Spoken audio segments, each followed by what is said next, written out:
সবাইকে অনুরোধ করছি একটু প্লিজ আসন গ্রহণ করুন। আমরা একটু সময় নিচ্ছি, একটু করে সময়।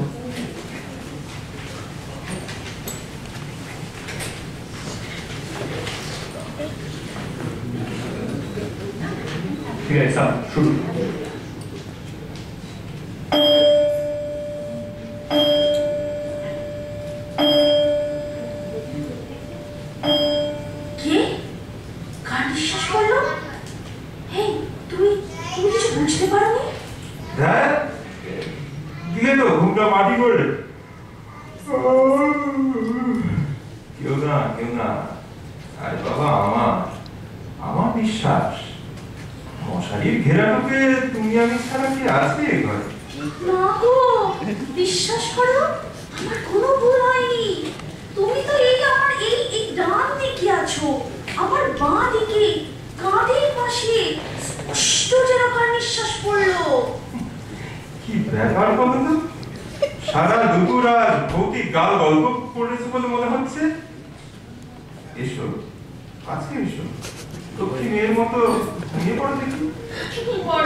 গো, ঘুমিয়ে পড়লে নাকি?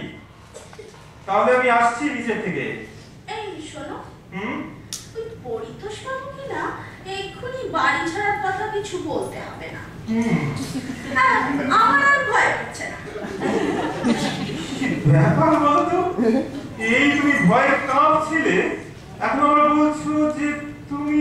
না, আমার মনে হচ্ছে জানো, এই ভূতটা লোকটা কথা শুনে খারাপ নয়। ভূতটা?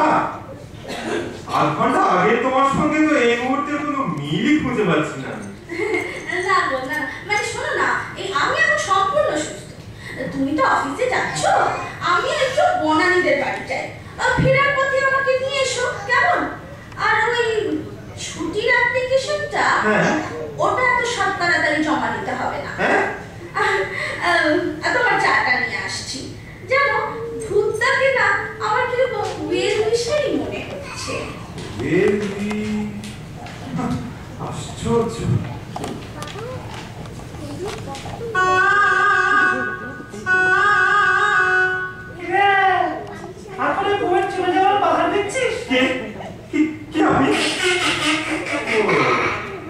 আপনি সেই কান্নাতে সেজো কাকা ভূত?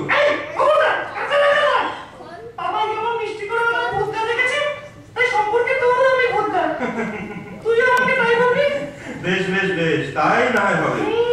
কিন্তু এসব কি চ্যাংড়ামি শুরু করেছেন আপনি, বলুন তো? চ্যাংড়ামি না, মুখ খুলবো। পটলির কেসটা, পটলি? আমি ঠিক এই ভয়টাই পেয়েছিলাম। বাবা, এই চেঞ্জ দেখে আমি ঠিক এই আশঙ্কাই করেছিলাম যে ও কিছু জানতে পেরেছে। আপনি সব বলে দিয়েছেন ওকে? সবার বলার সময় পেলাম কই? কি বলেছেন আপনি ওকে? দেশে কিছু না, শুধু পটলি আর আজ তোর ওই ভিক্টোরিয়া যাওয়াটা। সর্বনাশ করেছেন আপনি। কি হবে এখন? এবার আমাকে বিশ্বাস করবে? ইস, কি নির্ভর করেও আমার উপর। আধ ঘন্টা ফিরতে দেরি হলে ব্যালকনিতে দাঁড়িয়ে থাকে আমার পথের দিকে যে, আর আপনি ওকে... শোন, তুই যেমন আজ ভিক্টোরিয়া যাবি, তোর বউও তেমনি গোলামের বাড়ির নাম করে বলাইদার বাড়ি যাবে। গোলাইদা? সে কে? আছে।